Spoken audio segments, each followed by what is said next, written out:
जाने भाई अरे तेहाना अरे मिट मिट गोठिया से बैठे से हायाल घर भर जगह के अरे ये तो बता किसानी भाई अरे अपन घर में आज रात रुको आपने बोला खाया करवावे हाँ ऐसे का अरे ये तो कस्टमर वाली अरे सांप देख लेना वो सांप देख लेना वो सांप देख लेना वो सांप देख लेना वो एक जगह गाड़ी सांप देख लेना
अरे सांप देख लेना वो सांप देख लेना वो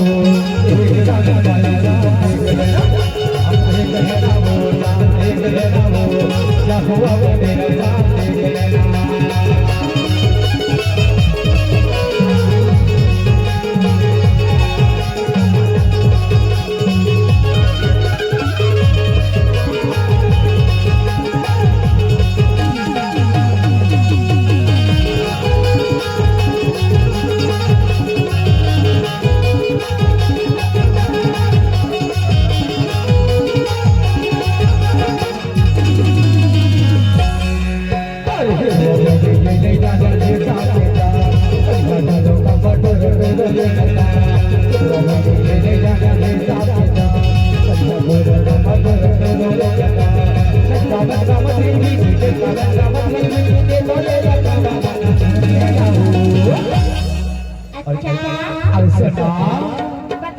अरे कथा अरे तो दिवाली में ना वह आने वाले के सपना रखा है का सफल हो जाता और ये ने बगडुमरा है और ये ना सुअर साहब भगल लगा है भाई एक खेले का का पाई का सपेरा